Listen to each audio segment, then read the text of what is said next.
phone's given the signal.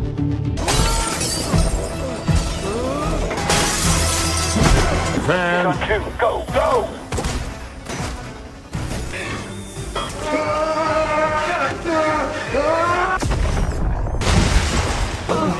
Richard's legs!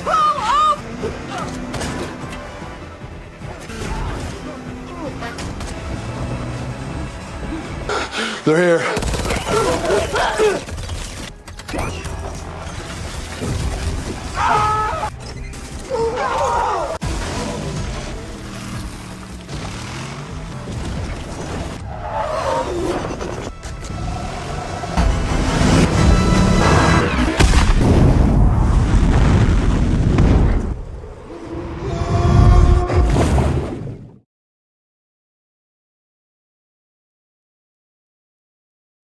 I'm not asking for special treatment, I'm just... Begging.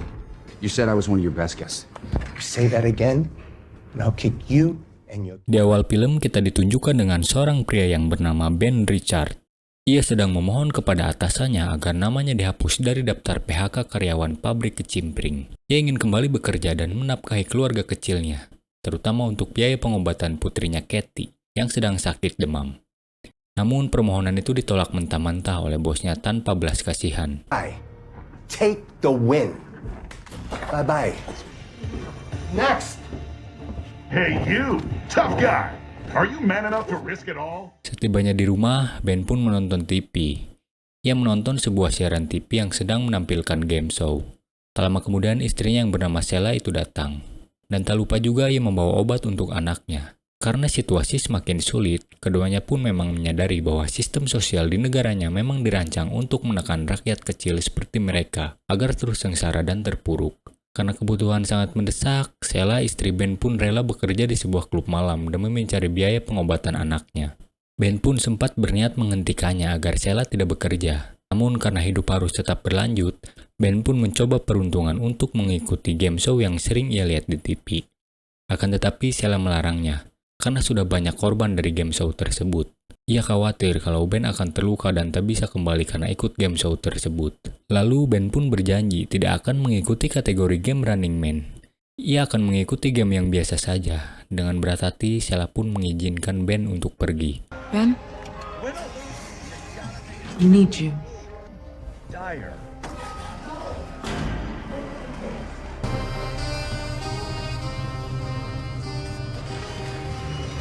Pada keesokan harinya, Ben pun berjalan menyusuri kota. Ia melihat langsung wajah negara distopia yang dikuasai media raksasa. Rakyat hidup miskin, pelayanan kesehatan sulit dijangkau, dan ketimpangan terasa di mana-mana. Setelah ia tiba di kawasan elit, perbedaan situasi dan kondisinya sangatlah berbeda jauh. Di sana terlihat rapi, bersih, dan serba berkecukupan. Tak lama kemudian, Ben tiba di gerbang pendaftaran game show. Saat ia mengantri pendaftaran, tiba-tiba salah satu peserta di belakangnya jatuh sakit, terkena serangan jantung. Ben pun berusaha menolong, namun niat baiknya itu malah dianggap pelanggaran dan ia dipukuli penjaga dan dipaksa kembali ke antrian paling belakang.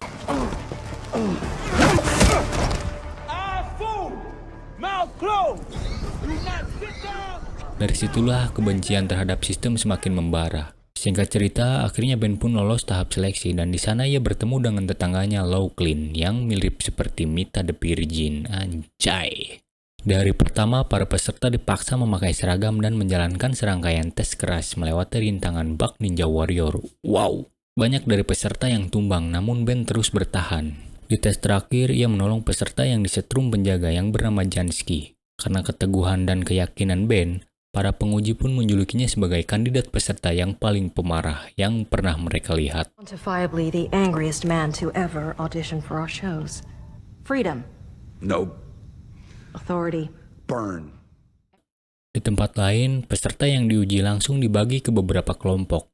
Ben menjadi satu tim dengan Lachlan dan Jansky, dan merekalah yang pertama dipanggil. Sebelum semuanya benar-benar dimulai, para penguji pun menawarkan apapun yang mereka inginkan sebelum permainan dimulai. Setelah itu, Ben dibawa langsung untuk bertemu dengan produser eksekutif yang bernama Dan Kailon. Di situ Ben menjelaskan bahwa dia tidak ingin mengikuti kategori game Running Man dan lebih memilih permainan lain. Namun, Kailon pun melihat bahwa Ben mempunyai potensi yang apik dari dirinya. Dan itu bakal menjadi daya tarik besar bagi penonton. Calhoun membujuk Ben dengan iming-iming perawatan gratis untuk Katie anaknya dan memberi kehidupan yang layak bagi keluarganya. Karena Ben melihat kondisi keluarganya yang sangat terjepit, ia pun menyetujuinya. Ia tanda tangan kontrak dan menempel cap jarinya sebagai tanda resmi masuk dalam game show tersebut. Welcome to the Running Man. This is exciting.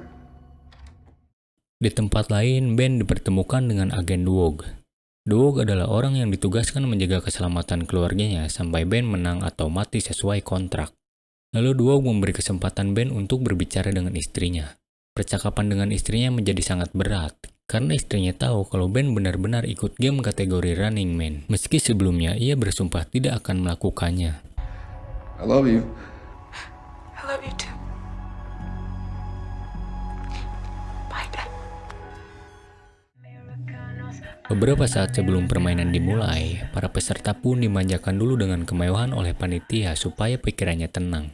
Lalu tak lama kemudian, Dwog pun datang menjemput Ben dan memberikannya gelang khusus. Gelang itu berfungsi sebagai penghitung waktu, penunjuk hadiah sekaligus menjadi alat komunikasi selama permainan berlangsung. Dua pegawai lalu mengantar Ben ke ruangan permainan.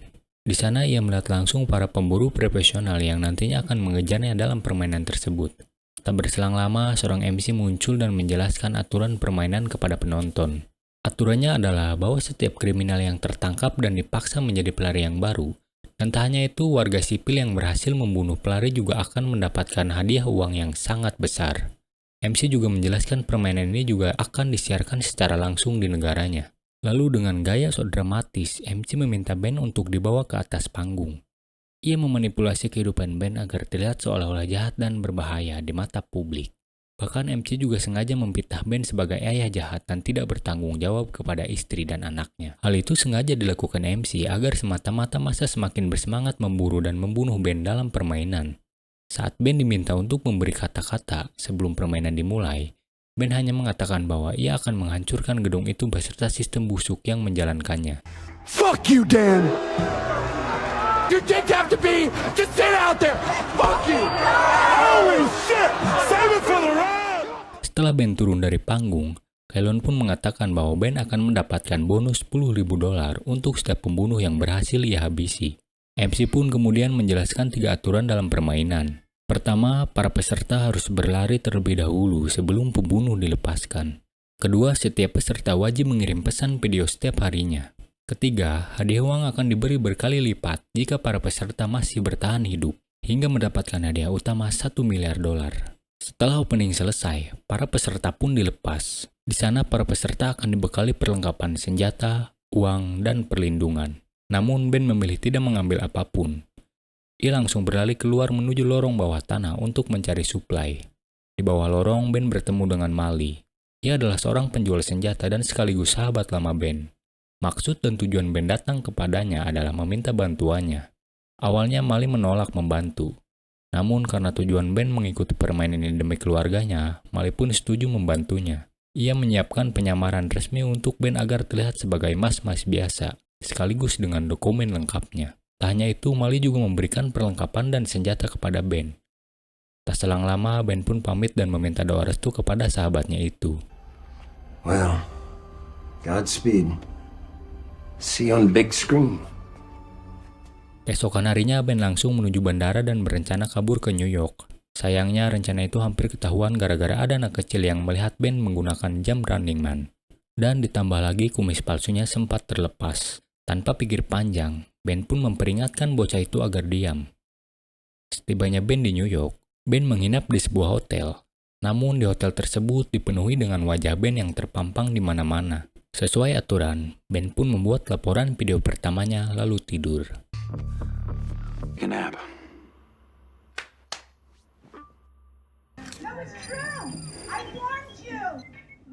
Namun di tempat lain, para pemburu berhasil menemukan Mali.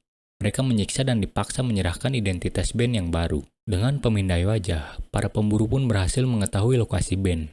Mereka menyamar sebagai pelayan hotel dan masuk ke kamarnya untuk menangkap Ben. Namun semua itu hanyalah mimpi buruk Ben.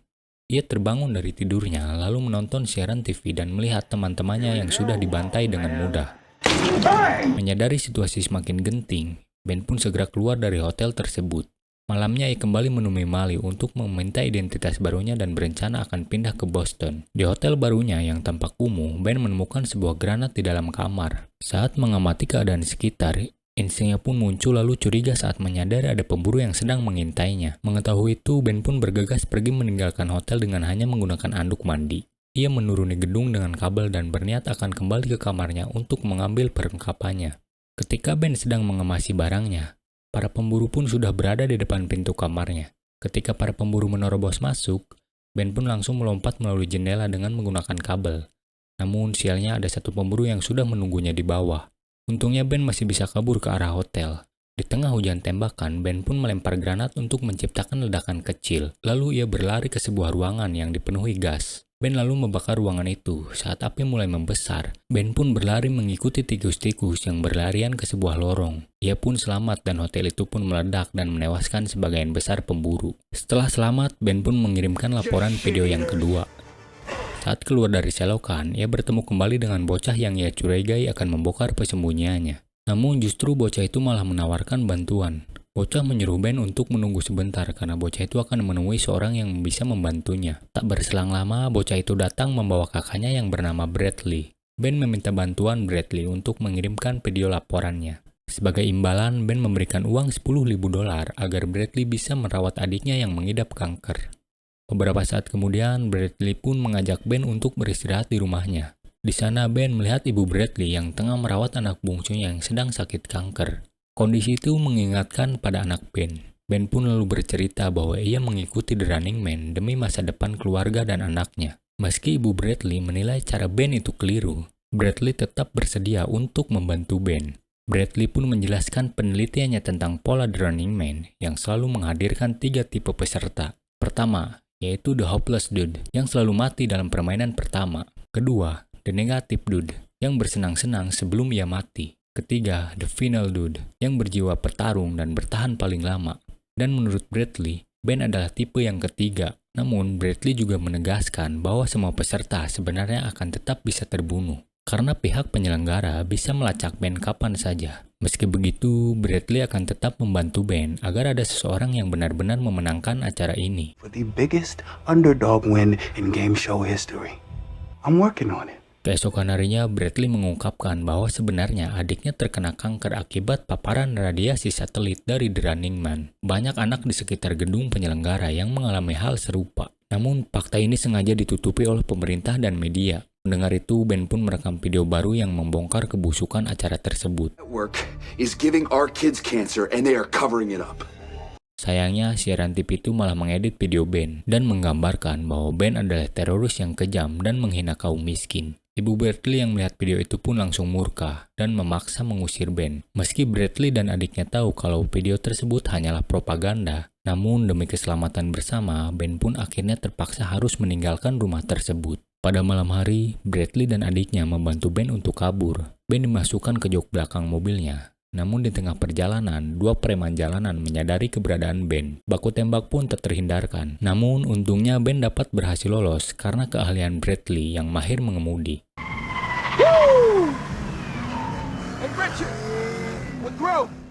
Sebelum berpisah, Bradley memberinya sepucuk senjata dan alamat seorang aktivis bernama Elton. Bradley berharap kepada Ben ia mampu bertahan hingga akhir permainan. Keesokan harinya, Ben melanjutkan pelariannya dengan menjadi penumpang gelap di dalam kereta. Sembari menikmati perjalanan, Ben juga merekam video laporan hariannya. Setelah Ben tiba di hotel dan menikmati sebotol minuman, ia mendapati Laughlin masih hidup serta tampak sedang menikmati pesta. Ben kali ini menyamar sebagai pendeta yang buta. Sayangnya, penyamarannya terbongkar oleh seorang warga yang ingin melaporkannya agar mendapat hadiah. Tanpa pikir panjang, Ben pun langsung mengejar orang itu dan kabur dengan menumpangi kereta cepat.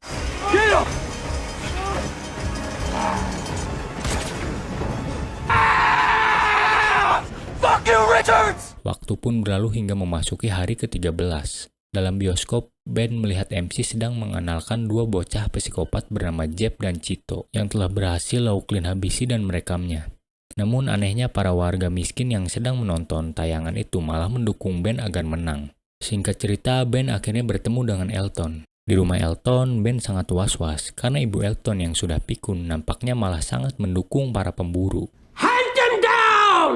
She used to be a kind, clever woman. Di tempat lain, Elton menunjukkan bukti kejahatan serta kecurangan acara The Running Man. Elton juga menceritakan masa lalu ayahnya. Ayahnya adalah seorang polisi jujur yang dibunuh karena menolak bekerja sama dengan acara tersebut. Elton juga mengungkap bahwa setiap lampu jalanan dilengkapi dengan alat pendeteksi DNA peserta yang bisa melacak Ben. Elton juga memberitahu adanya tempat aman berupa jalur bawah tanah peninggalan perang yang bisa digunakan untuk bersembunyi sementara. Keesokan harinya, ketika Ben akan melanjutkan pelariannya, tiba-tiba ibu Elton mengetahuinya dan berniat ingin melapor. Elton dan Ben pun mencegahnya. Di luar dugaan, justru malah Elton yang akhirnya melapor. Ia sengaja memancing para pemburu agar datang ke rumahnya. Hal itu sengaja ia lakukan karena ia sudah memasang banyak jebakan di rumahnya untuk membunuh para pemburu. Pelarian pun sangat menegangkan hingga berlanjut ke lorong bawah tanah. Namun sayangnya ada satu pemburu yang menyerang dan menikam Elton. Meski Elton terluka, ia masih sempat membantu Ben melumpuhkan para pemburu tersebut. Dalam kondisi sekarat, pemburu itu memberikan Ben sebuah kacamata perekam yang menayangkan siaran langsung. Melalui kacamata itu, Leon berkata kepada Ben jika ia ingin menaikkan rating acara tersebut dengan cara Ben membunuh pemburu itu di depan kamera. Karena Ben sudah muak dengan sistem itu, ia justru malah menembak kamera tersebut. Setelah berhasil lolos, Ben dan Elton melanjutkan pelarian dengan menggunakan mobil yang dipenuhi dengan bahan peledak. Di tengah perjalanan, Elton sempat memberi sebuah peta untuk menuju sebuah lorong persembunyian. Namun, tiba-tiba ada sebuah peluru dari atas helikopter yang menembus kepala Elton. Setelah itu, Ben pun nekat menabrakkan mobil ke arah kendaraan para pemburu.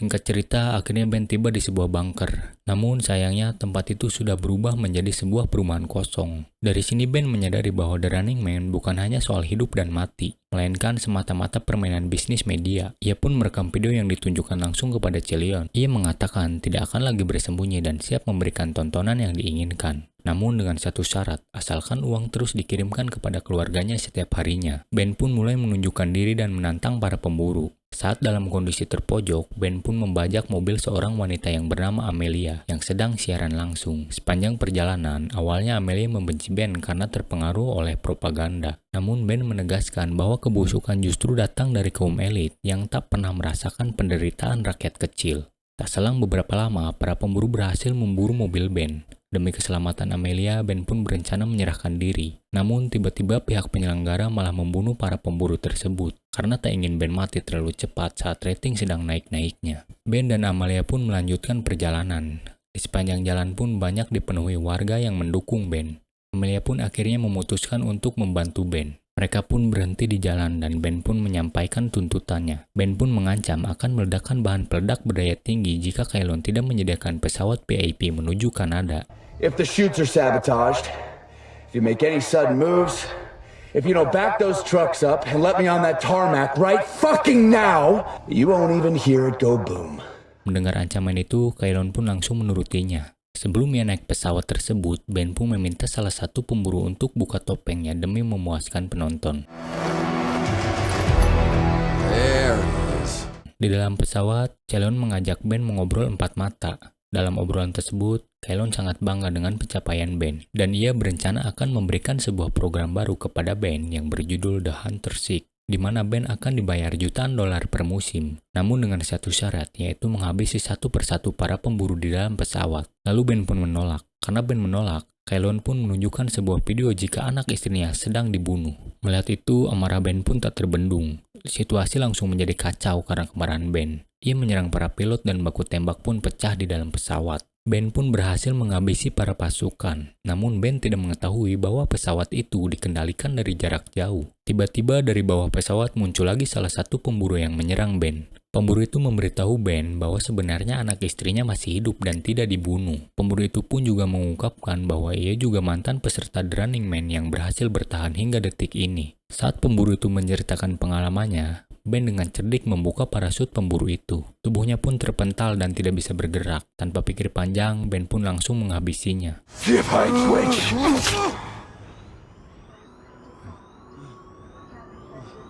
Karena hanya tersisa satu parasut, Ben menyuruh Amelia pergi sendiri dan membawa majalah buatan Elton yang berisi kebusukan The Running Man. Tak lama kemudian, MC itu pun menyebut Ben sebagai pahlawan baru dan mempromosikan acara terbaru yang akan dibintangi Ben. Saat diberi kesempatan berbicara, Ben pun memberitahu ke khalayak ramai tentang kebusukan acara ini. Sayangnya ucapannya dipotong oleh iklan manuk dadali.